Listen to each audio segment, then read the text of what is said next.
alternative medical hospital ni wayare safie ni ho wo mo ne ayare sabia ba kwa mo na bibidro so esa nipa pepia nkoma yade wo yade ne set sen wo last stop ebeye amen to ana monko wo mo e won kran ha se dome wo business flat no anase klagon la shibi wo betime ene wo mo akodi nkomo efa wapomde ho this way chocolate drink de o hia nwumre eye nso hia nwumako ya daroma e na water ya chimie de kasebo no abesom akenkan fo ye me Mame biama kwafo mene.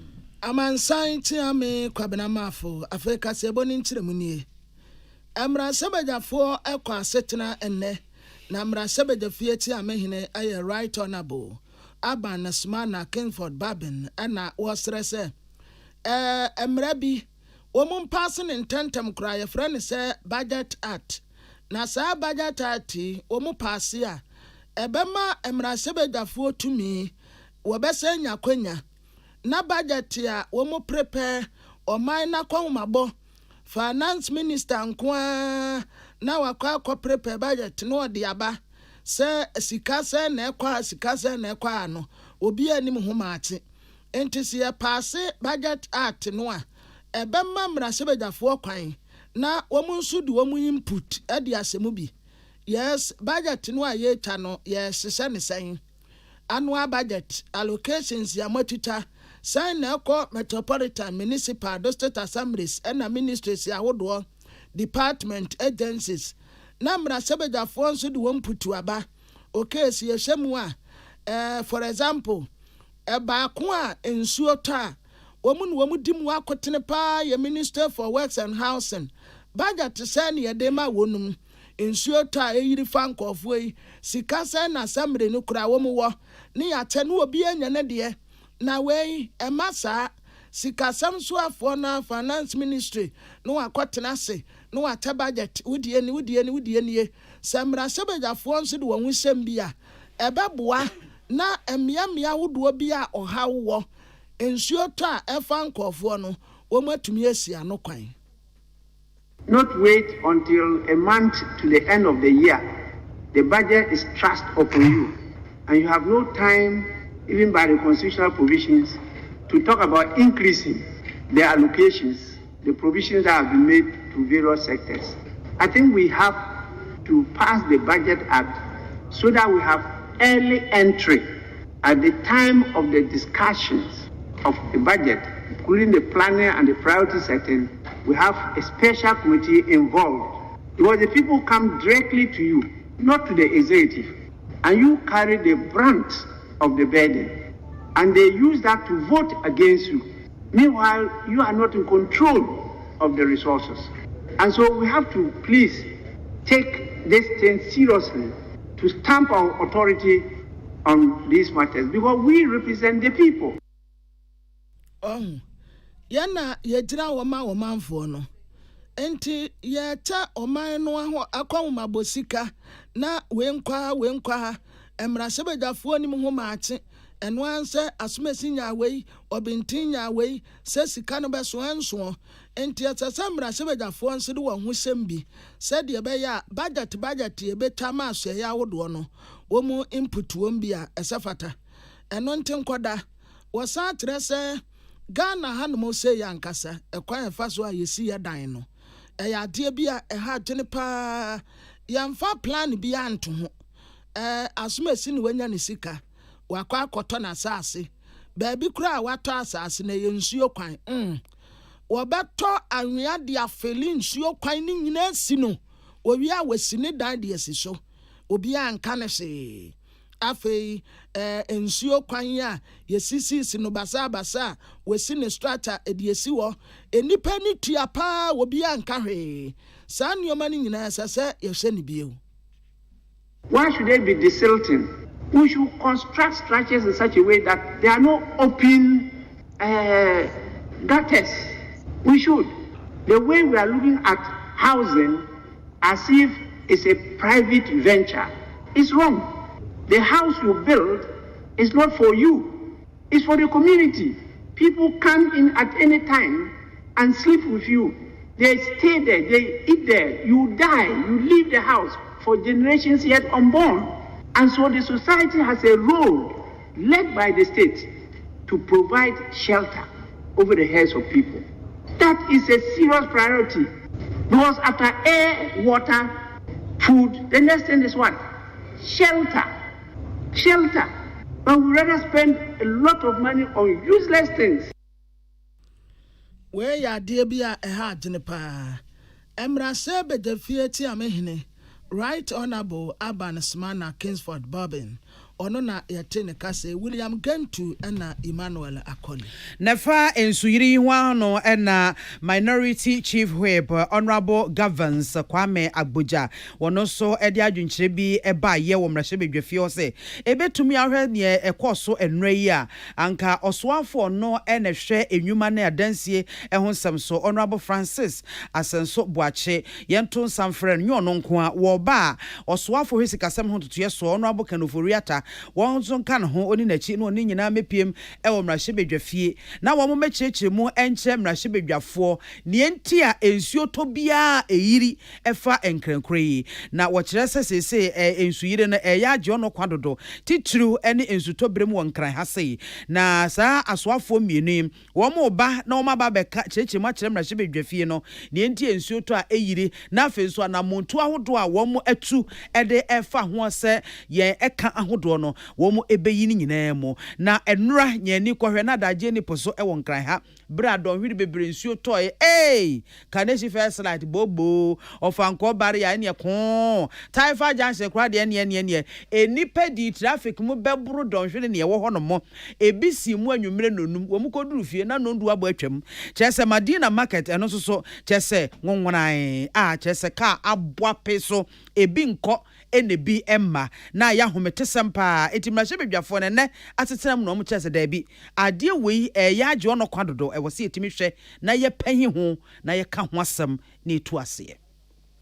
This comes at the backdrop of another report just in March when the same news headline suggested 2 people died in the same area out of flooding. So Mr. Speaker, it has become a tragedy, too many happening within the same area, and I think as a house and as a country, we need to reduce, at least minimize the damage that is happening to these areas. It's not beyond the capability of Parliament to help the relevant agencies to finance the needed interventions to save lives, Mr. Speaker. The silting of gutters in Accra or the major drains cannot be something beyond the funding of government and with the approval of Parliament. I would see a Minority Chief Whip Honorable Governs Kwame Agboja. Na no see ye and a Majority Chief Whip Honorable Frank and Odom Prenso editu dwache mu se e wo mu se wo mo ton sadia fra so afo mienu so wo mra na wo mechehye ni memu emfa nkyere mrahye bedwafie de na so no ye wo Committee on Works and Housing e wo mrahye bedwafie ho a wo mo so as wo mo ada edu wo mo so enyane na nka ansa na so afo mienu ebeba abechehye nsemu de akere mrahye bedwafo no committee no so atiesim edu mani ko twarisi akohwe sane niamasi so ewo fom no almost so e de aba beto na shebedwa no enim.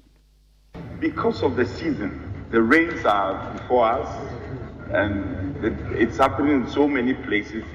The thing is that it's not limited to any region or any constituency, it's all over the country. So probably that's where tilted towards to fall for the request for the minister to come and come apprise us accordingly. Yes, the minister will come, but the committee must also do its work. The leadership of the committee must also be seen to be visiting some of these places. Hence, when the minister comes, whatever he tells us, we can double check or cross check what he tells us. Then we'll be doing our oversight responsibly. So it's unfortunate these matters have occurred. Na nusi yepe ena sola tuna kaba empesu asumra shebedwane Honorable Andrew Chiwete ono so editu dwache mu se emiri bi atwa mu abenyi edi sanitation tax bola tax use de nden eba ya no mo chese eno no ye ne de beyi bola yetugu eyi gates mu ne ade wo enkran ha na se Ghana ha sa tax no efa he the sanitation and then levy that we started collecting. But here's the case, the odor drains. Dredging it has become a problem. So if we have a fund set aside for some of these activities, why should it be difficult for us to have our drains dredged? So Mr. Speaker, it is important for us to have the minister to brief the House and even to get the Minister of Finance to come and tell us how much monies we have accrued from the sanitation tax and then how the funds have been utilized, because we need to ensure that whatever money that we have collected, it is used for the purpose that the monies have been collected. Enwachi wamobobo wenyina hu wieye na mrashebedwafie piem panyin Right Honorable Alban Sumana Kingsford Bagben ede to mrashebedwafo mienu ne asoafo ne mienu nyina anim ese womomomodin a se animuanim ya womba be piem mrashebedwafie na woma be chechensemu amagana fo hunu ne ekosopote ewo omayimo. That the minister responsible for works and housing be programmed by the business committee to appear before the House together with the Minister for Finance and to give us a brief on action being taken to make this a thing of the past. And so we expect that latest before the end of next week, these ministers should appear before us. If the substantive minister is not there, there is a minister of state at the Ministry of Finance who could come to represent him.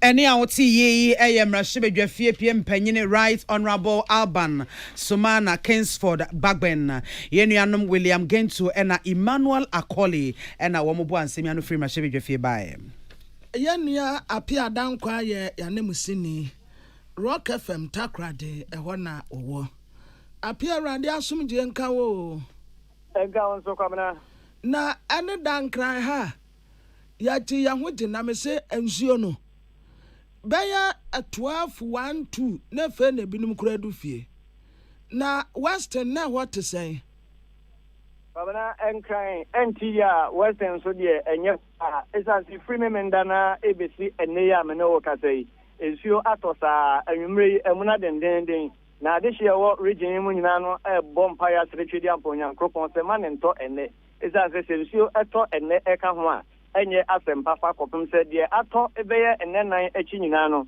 enipa binom akọ awunyehia ye papapa wofa baby etise wasa it afi empoho secondary takrade afia kwetimintim ahanta west tapwa insayem amenfi it num ni ade a ensio no ahadwen wo pa na sese nipa binom ho kroma ye osio matukofo a omunya baabi emfa wo mutri ento hwe baabi tete adum dom na se ayem ene ade a omanfo akwanwunyehiem pa ahanta west se biaka krom ena afi awusadwo ehokra de na adudi adin sese nadmofo ekogina mu a eyi omanfo ntia no pai ebesi sabre ya me no kase ena nadmofo ahwe atumi eyi omanfo a ebi eda asodem ebi eda sukuu dem ebi nso eda koko sheda akwakoye awrehosem ye papa ne nyina ene se ensio no atwi akọ omanfo edem a nipanya baabi eno de nan asi kane no nanke nim se enkran eni kumase takrade ensio to a eyiri sese de ade no atane a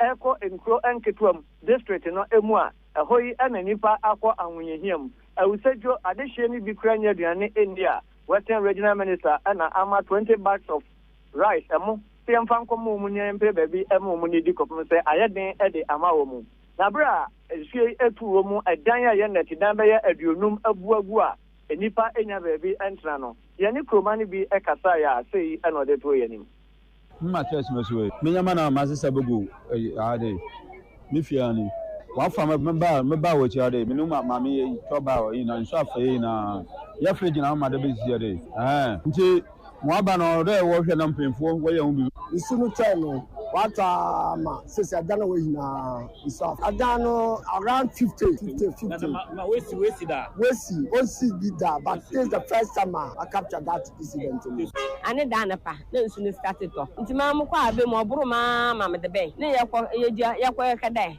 nti me dana wo flam de nsunu aha hina ya mana membela na memma yi me yama no sisi amenya mahina ase me fridge na ma asisa me de egu because of the top there, the river takes its sources at Benson Poho.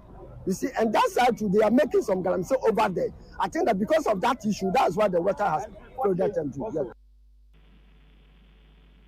wei ɛyɛ adehye a ɛwɔ awisagya ɛnɛyi nadmofo akɔyi omo apɛ baabi ɛde ɔnneɛma gu pɛduane ɛde ama ɔde wakɔgu school dem afia asɔ dem ɛna kokosha dibi ɛna kasaeɛ no na ɔpanyin a ɔhwɛ awisagya no so ɛyɛ nana yen wɔn nso kyerɛ sɛ ɔno deɛ kotwa mansa na ama do ayi ama awisagya kuro mu tena mu fetete bibi sɛ ɔmo hu bi da asubɔnten a ɛfrɛ no butiri a ɛda hɔ no galamseefoɔ adane no ɛno ka ho bi na nei ama nsuo yiri wɔ biaka kurom ɛne awisagya a nipa adan bɛyɛ aduonum agu nti no yɛnhwɛ ho asɛm ɛnka since ani dem sunu ọkọ no wafa hien kuro ni hinara old market na new market wafa ni hina nkofo wanyama asai akọ bia ka kuro side a wabubu nkofo pii hona adana since wonya baabi wanda nti yebesre na adimo enimanim ya wambra mo maboa he na ayedam na sensu no osan to bia uza esejo kuro no botu yen am the galamse activities ne kan ho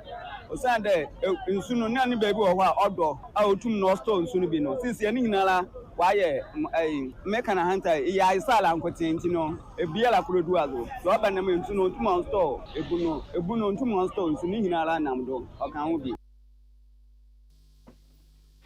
wei ayeye nia apia dankwa Rock FM na mrasebejafo kwa asetena wasetena mu no majority whip osaye mrasebejani ma de se wonsa wo mu ado agire honorable Frank Anodompre en wotre se mrasebejafo ni nyina yebetumi kura anke yansore na yemfanse mu kase yemfama Ghana boboni ya weta bobo sisi de befka ne se oye former footballer Abrantie baby jet asamwejan omu enkamfo no omu huahua no waya ade pa Abrantie ba Ghana bobom se wodina park so no wagebo a obetumi abo drivens ya chinipa ba kutumi enu chese ball no wesego akwa remember kra se some time ago na ya ni America for bobo na ball na ye den se kodwa samwanya bobi wo 18 to chane tin ko inside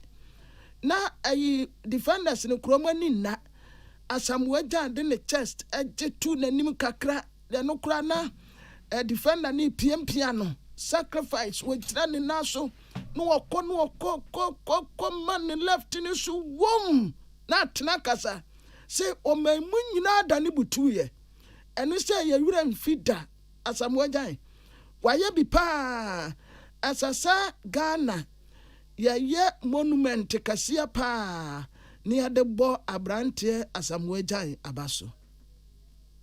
Speaker, nation, a man with such great ability and talent, both on and off the pitch, deserves more.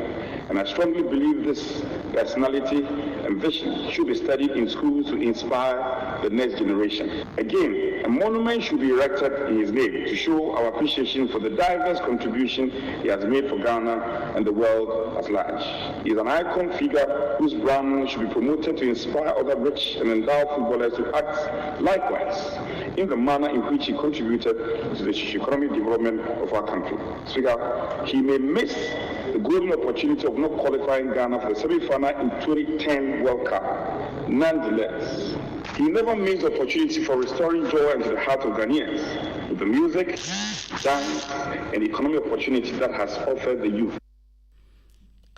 Abrantie asamwejan esasa yahuahua no na yepeja no esanse woye great footballer pa wo Ghana ha na dia wakasa ye majority repo awasaye mrasebejeni ma dese wo ensawem adoejire honorable Frank Anodompre na nuati na mrasebejeni a wogina ma dese wo banda osaye deputy minority repo a oye honorable Ahmed Ibrahim en wono nso ekyere se Abrantie asamwejan oye legend na nipa wotumi di niti se bia wo ma bokọ na neba asamweja be huri akosora te wonum nyina di niti abomu panyan na atena kasa wajibo wo 18 tineti wonum se bia players no any speed ya and one said, or connect no attend what then left no, or ten wa bad revens, where ye are training pan we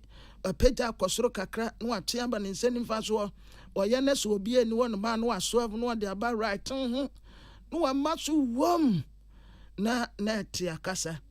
But I would always say, wolf in a bono raging, and one so as to tell for Kukure.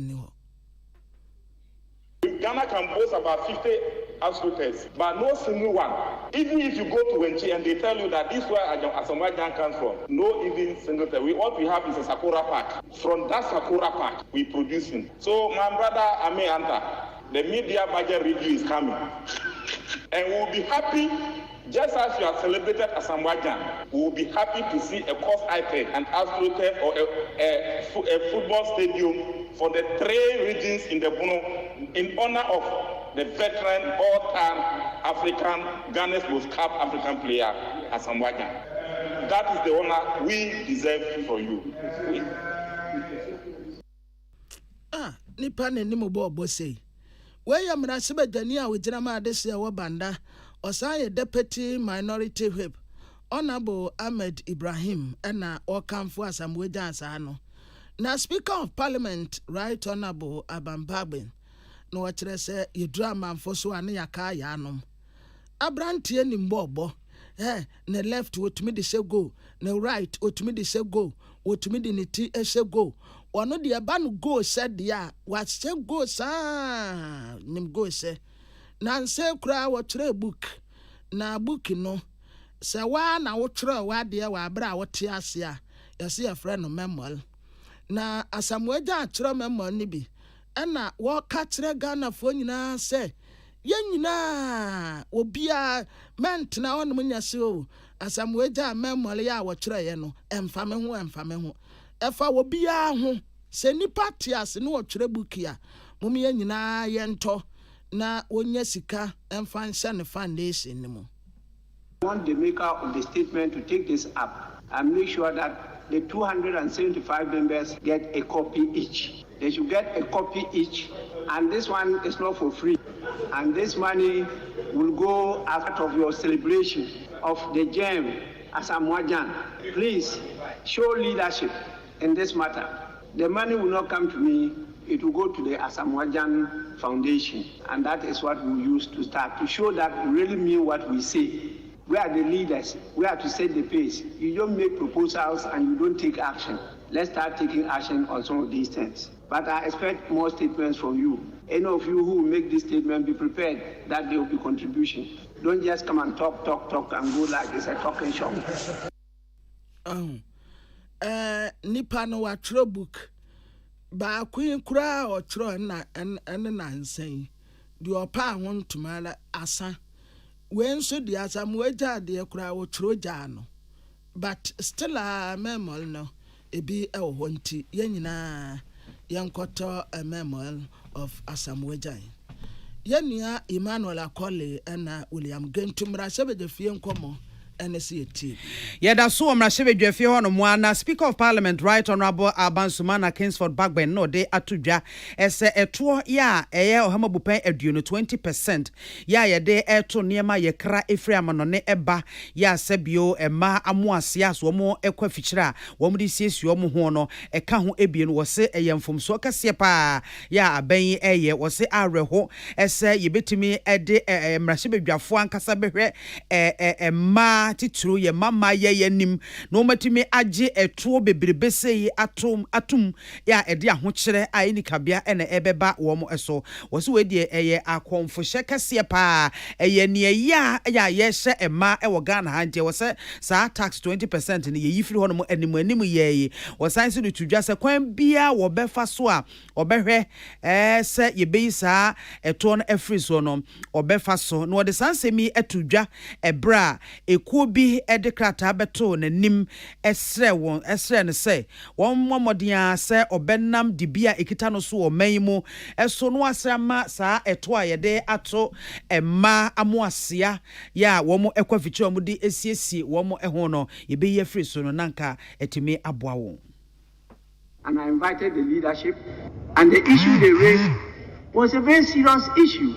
My attention was drawn to it already. why should we, as members, honorable member, why should we pass a law imposing tax on cemetery parts? This is unconscionable. It's a cardinal sin.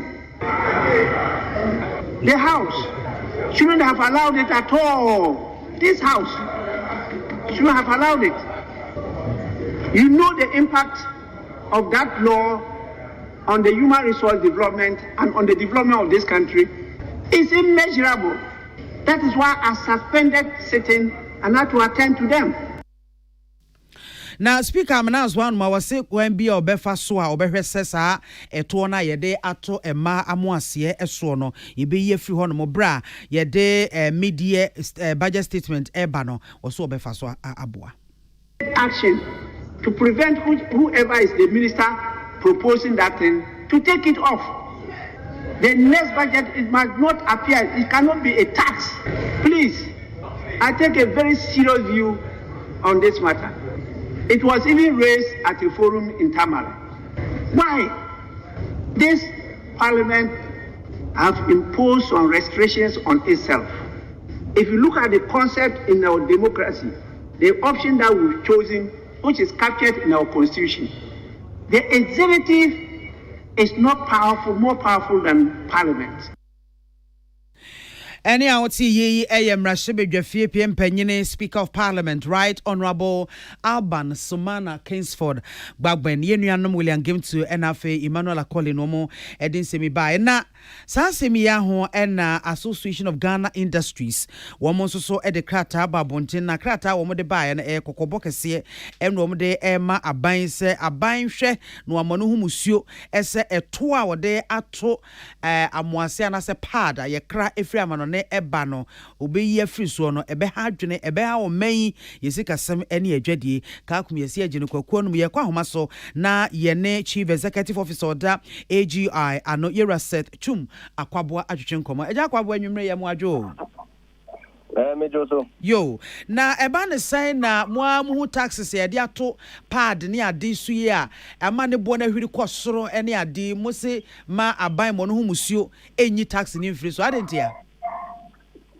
yo metia o asiefo nyina said the dikan no enye tax phobia abeto so na ye normal tax e wo products a ye import nyina so na no na nipa ni gi say ye nyim fiso na botaya o mode kan say ye fiso a ebema part no sanitary part ni bo akofom na ne bo akofom a na ma ye nuanom ma anase ye manom ma no asini ato na kasa butai no any adwene adwempa na Association of Ghana Industries yen ka say yen support the idea say be man na yetipa yetipa ebeboa ma no na yetipa so mbetimi ato ntia no de ade ehia na emom no ekwan ye fa so ama na yetipa no ene yedi ho nkomo say it's a sanitary part ya no you produce bi wa Ghana ha there are factories e wo Ghana ha e produce Entino say who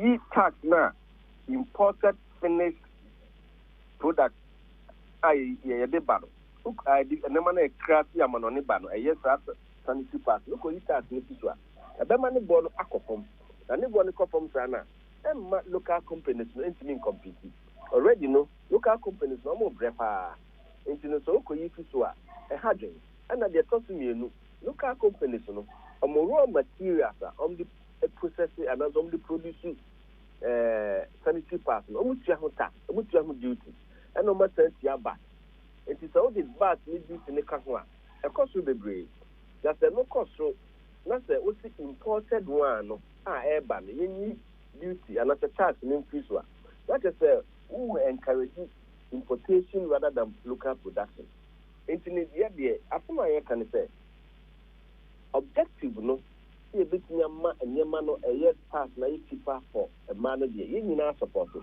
na the way to go about it no enye say ubeyi import duty no afi enyema na yakra fi amano ne no na mum na ba ni betnya ahwe no ni local producers no ya class it's not the way akase e bia materials na mo de ba no duty na was ni so bata mutua ai was na no sie ni so ni nyina aka ho na enyema no price ne koso nti ye isu fiso a The calculate say how far down can the price come?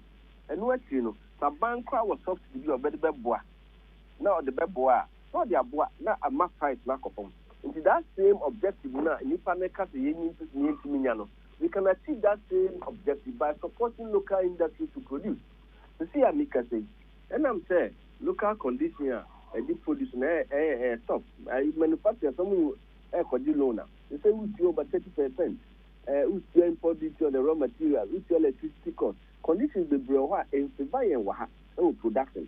And it's also a cost say a man on the Dianosoa. That is good local industries.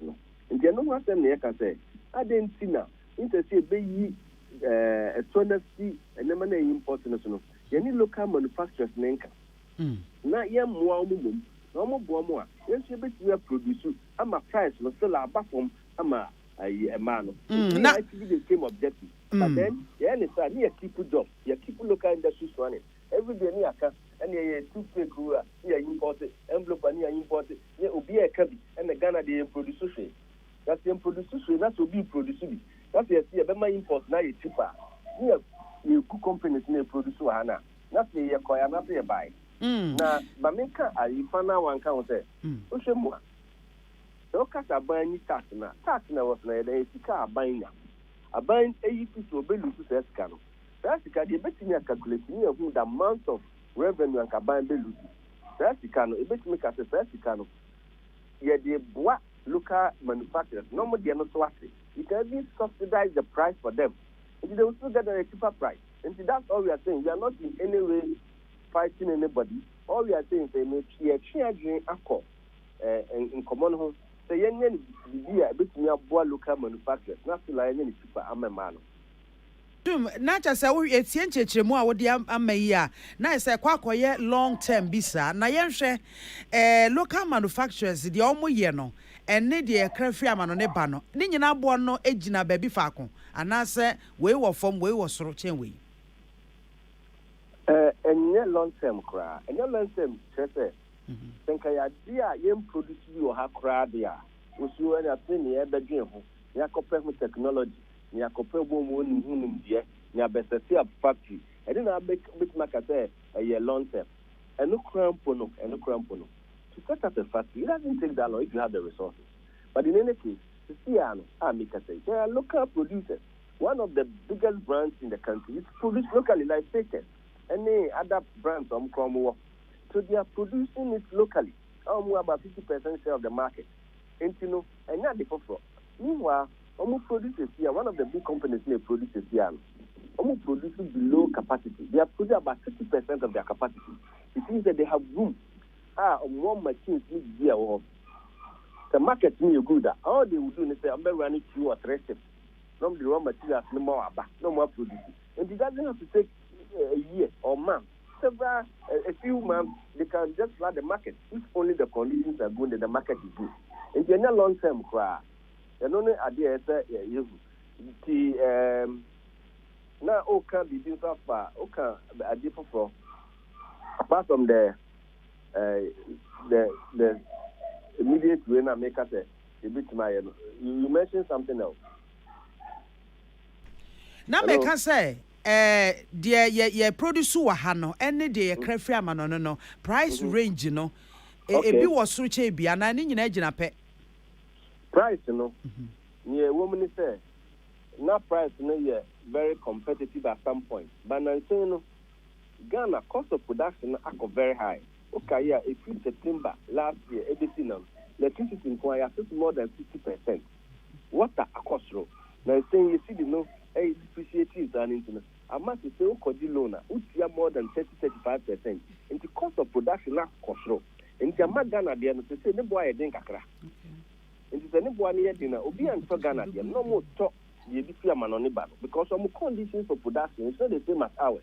Do they have better conditions of production and therefore the products are becoming cheaper? They're talking in some of the imported products, you know, and I'm saying I'm choosing my words carefully. I wouldn't say all. Some of them, the quality standard is not that good. In terms of the basana, almost me with the price, you know. Now, so you'll be in this kind of Kotadia, the price no from I don't know better. Maybe can name man, so better and that's happening.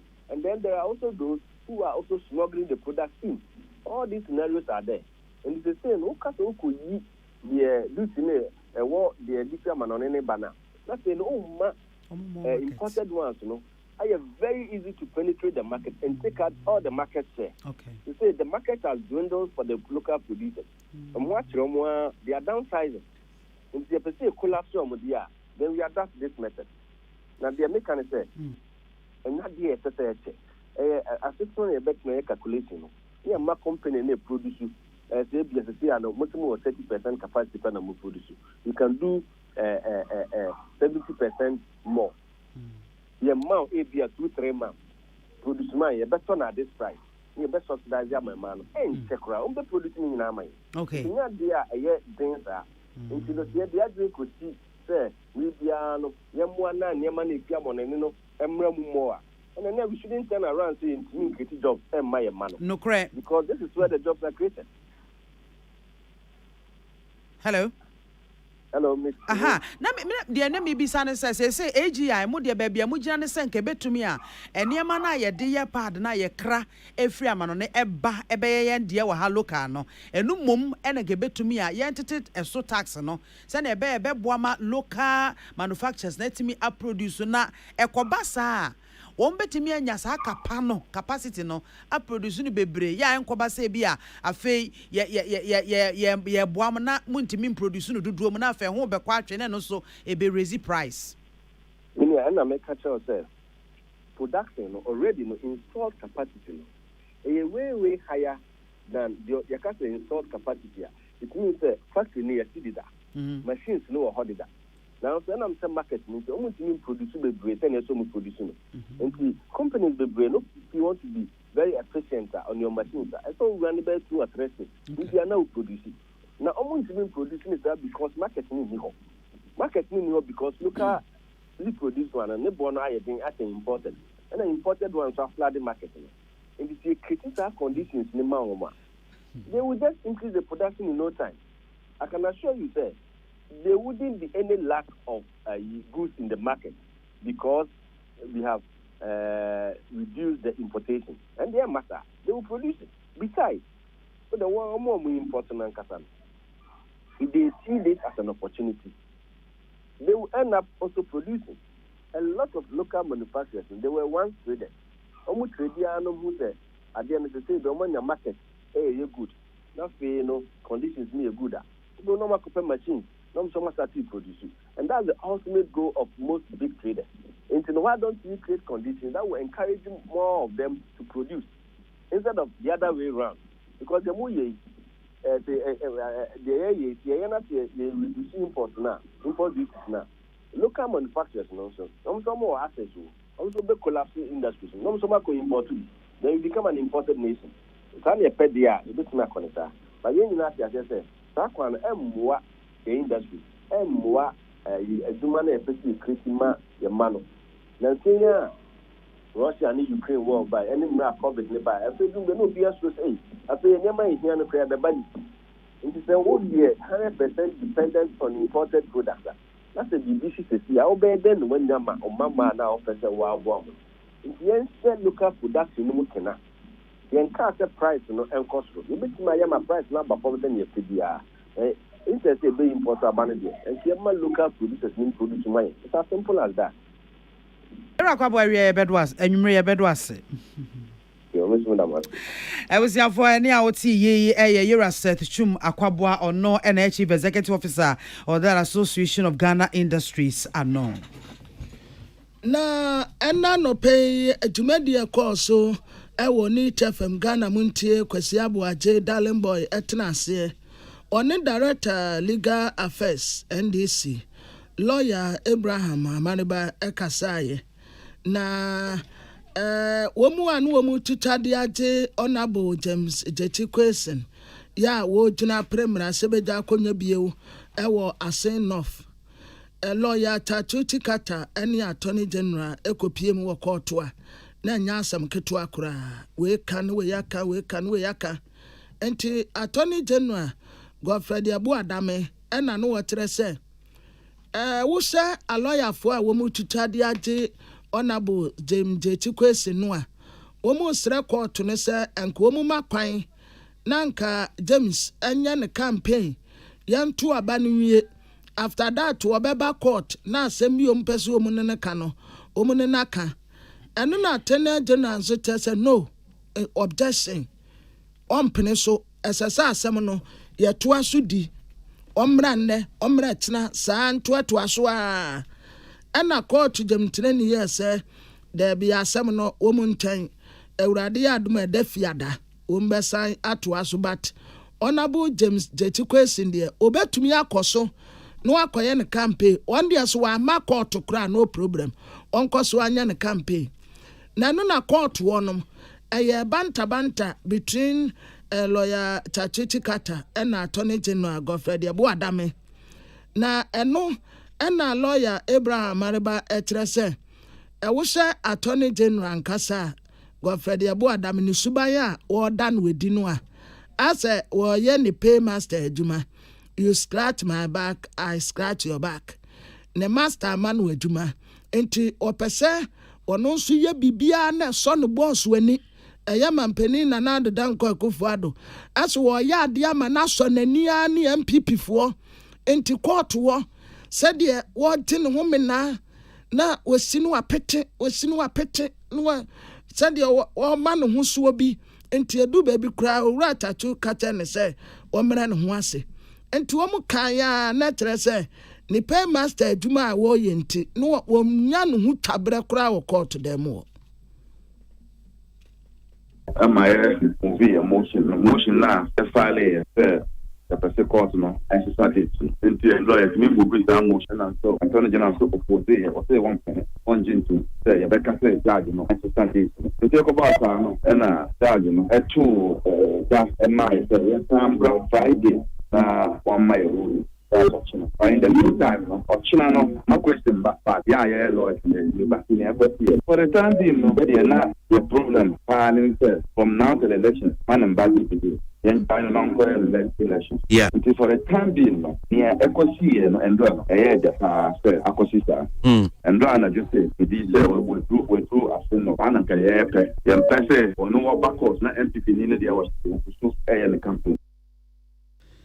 Na no na lawyer Abraham Amariba esa kyerese enra de esi wo court wo no enti wo ma faale ade bia ye frɛ se supplementary affidavit na sa supplementary affidavit dia wo ma assign ade court no wo mu pese court no ebo attorney general kokko asa bra wo mu di asem no ne comment bia na wo make edifa case ya yeniwie ye na what describe honorable James Jetikwesin ayete se obi oye criminal asem na yeniye no en wono ye prejudgment oye pe no describe no style bi no describe no style bi na nwo mu da kura enti wo ma sa faare the friend say supplementary affidavit e de etia attorney general.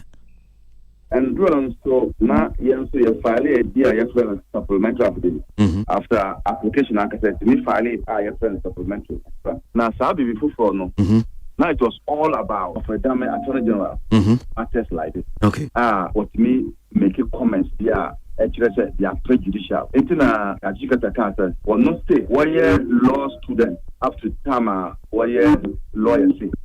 When who attorney general cases work court, not what to make and Kasa Benya what he pay about the cases. And yes, sir, it prejudices the minds of Ghanaians. And now a man and for 8 years, almost years and so no more. Or my dream, almost say, oh, and the case may read another.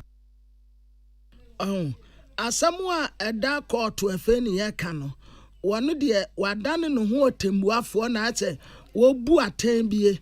Entin womu ayese di akwa koma court ne se wonche na wonke bi ema wonum yenia asnata achampoma bonsu ni tfm Ghana muntie tumedi ebra kwesi aboaje etinase Abusuafo tie kase boy e wo Peace 104.3 na adwenkyere no ye de asede ma Remy Spices ai promo no edaso eguso a opese ko Dubai a na okokọ chele dia ene na chese abom e de amount eno ane se o favorite Remy Spices a obeto no rappers no mento ntwene sanse no ena wo betena so na tu se fa tu fa na wo de akwakopie mu e wo Dubai say Remy goat chicken jollof stew any Remy Spices bia obeto no Mr. ento rapper no entwene na fa achede ahoduo pi nso so ka ho a ne nyina bo ma se dey na ne wu zaka bidia na chese udem kra yopo wonam Remy Spices a wode bo aduane maduane ye de ankasa no so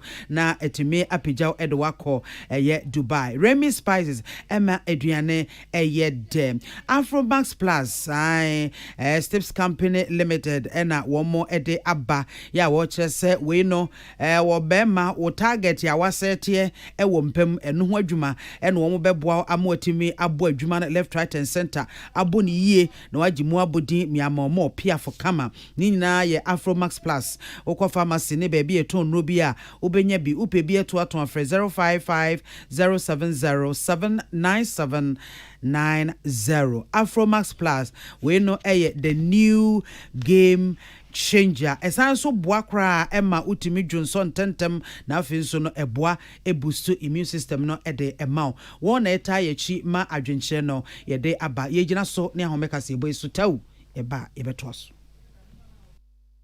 Tune it in, turn it up, Peace FM, and rip off the knob. Ewusiafo ye to akase bono eso na executive secretary ananka kane oda interministerial committee on illegal mining na se ekui egu Yera Charles Bisiu atodwa ese so bo ahodo miensa ya wode ekobo office of the special prosecutor no se wadwane ato court se emu ba ko de court entwam na wonyi efri ho no mo lawyer ne a wono na ejina mu etwetwaje Yera Bisiu na Kojo Pinto Jabi wona de to court no anim efa eginesi a ne client no ese or withdraw sa application no ya no ne say court no anxious office of the special prosecutor say ne be ya wo mo meche no nempo no wo mo enka no ho asem bia wo emankrofo nti say bia Charles Bisiu office of the special prosecutor ahwehwe no wo so ompese office no ebeka sa ade no kra ede afa no ho na human rights court ya won kra ha no mo a ye maame abena amponsa buansi wona net yadwam ono so ede opepa etwe independent na ene asem no otwa mu se tintontan ende se aka emu mienu na director na sekwanche for penye ono ene hwekwa do bo nsem so office of the special prosecutor wo ho enso wanka bibia amfa wanka se bia wotie ma na wo mpene ana bibi ena court no so antwena no anwo fom se bia wo mo mpene emma asem no ba ko no ontwam wo nyina epene so na emom no wa moka esanse office of special prosecutor wanka se wo mo monika na fofra ba bekam en abeka ho bio ene se Yera Charles Bisiu yi de awakwa kopiem ewo special prosecutor na office ama chese ya che no na ye gina so ama ne bail ya wo chese nsama kase mienu a aka eno no Yera Charles Bisiu ne de ho sobo abo special prosecutor asoye no wo chese ne de edaso gina ne nan so na sa ensem mienu no ene se wo pese wo bisa court na court ebisa office of the special prosecutor se wo mutumi ankasa kra no ese ya wo mo yehwehwemu no ehemfa na kokopem na mpo no wo mo nya sa tumi ne se wo mo ebedo no masuko aye no mo ehwehwemu esansa asem we no ade a wa prosifo ensam dada enti wo hunu ne enti a wo se office of the special prosecutor esa beso asem no mu biem se ono so eye ne hwehwemu enti kon de nka prosifo ahase na prosifo no anhwem enti opeso ohunu baabi a wo mutumi ankasa office of the special prosecutor wo mutumi no ekokoka ena afenso ba ko eka ho ne se ono ankasa se nipa no ne fa ahodie wo mo etiatia so na ata Tigo Ghana most innovative telecommunication network and wo mo pese wo mo katre Ghana fo nyina se esi ade wa fantuma foforo de fra wasesa ne din ata Tigo no de ko 80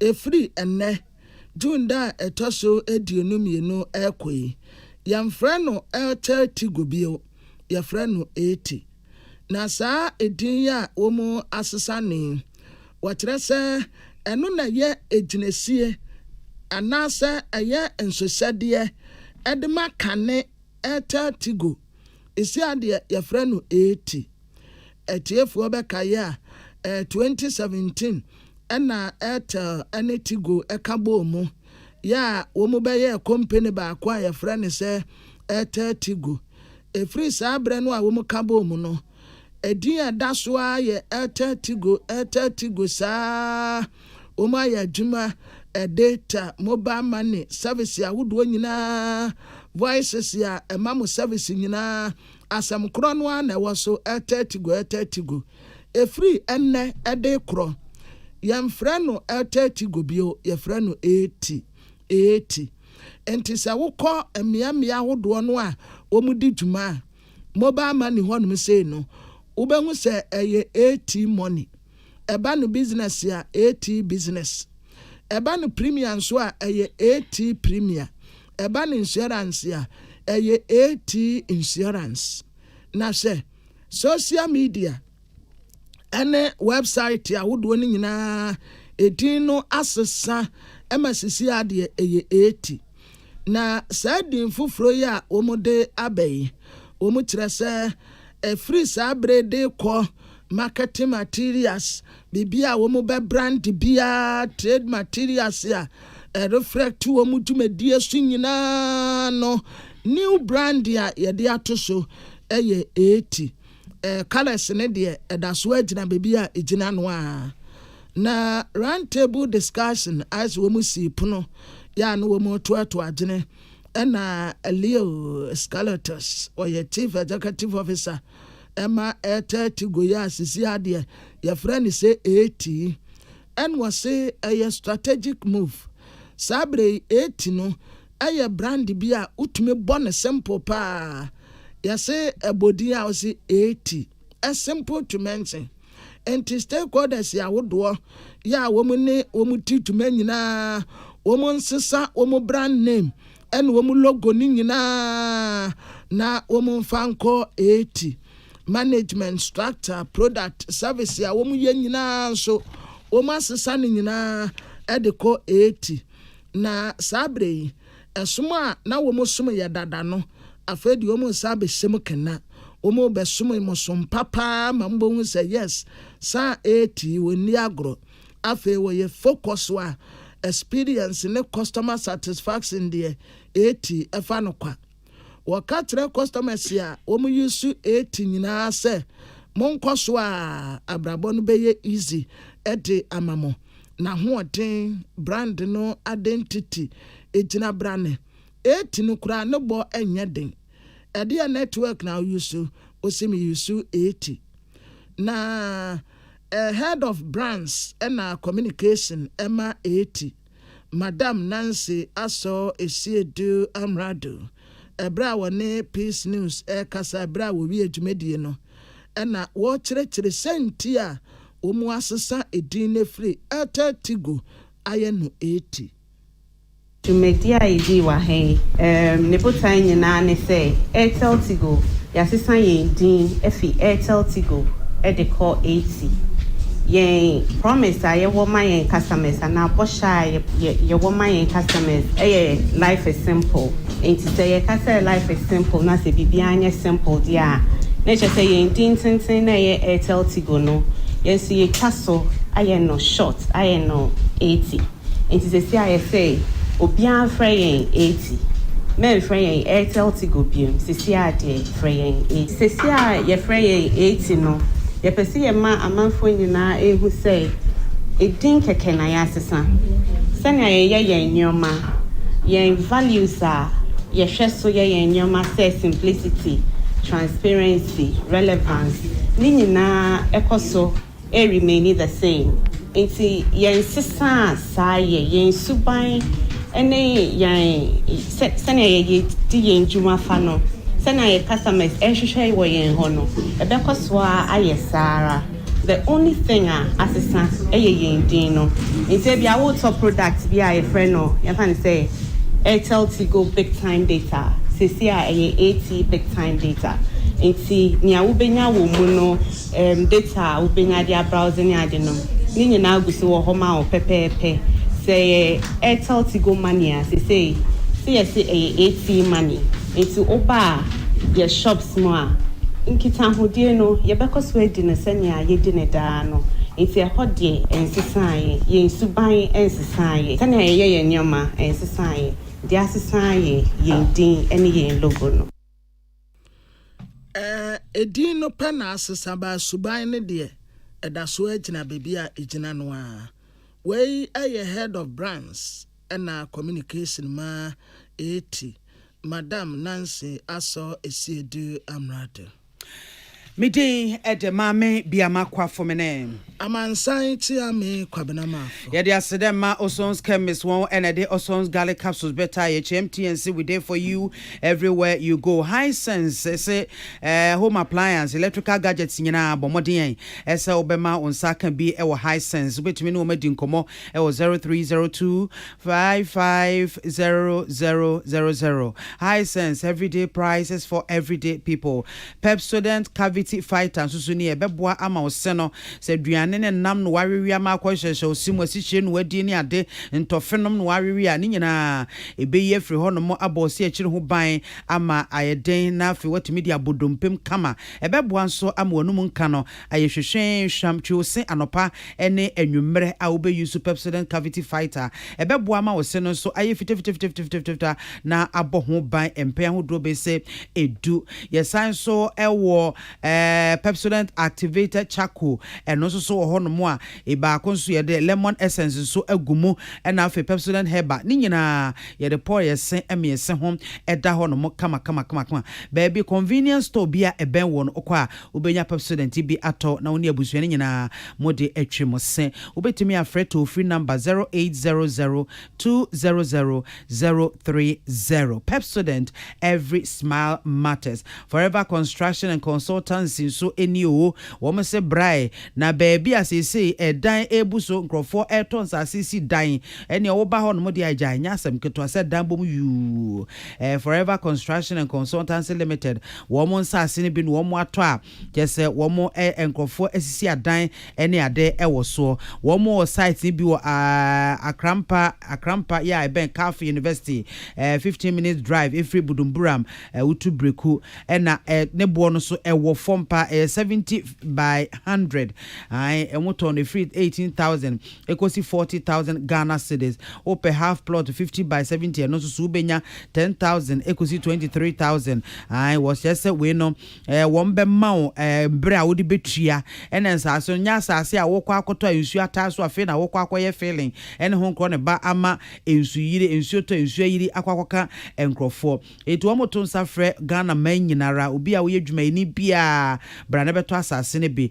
obi so aye aban dwuma yeni ene informal sector obi bia to anamobra na wo ba unno ho se obeto asase of Forever Construction and Consultancy Limited obetumi afre won e was 050-151-8347 and I said 050-9999-828 was we check akra e bata ho Amen Scientific Herbal and Alternative Medical Hospital ayare sefi alawo shafi onyankropon kuto ene yare safo ye nyame adomo a ayare sa e beba frɛ Amen ne to anamoko osisi akwohwe ho yade e 0245-275-254 and 0244-227-192 the twa to e 020-722-9505 I was here for you, Makwaya Daroma, and Obo Chido Medica Sebono, Ebrem, Yadamunase, Amambo, and it's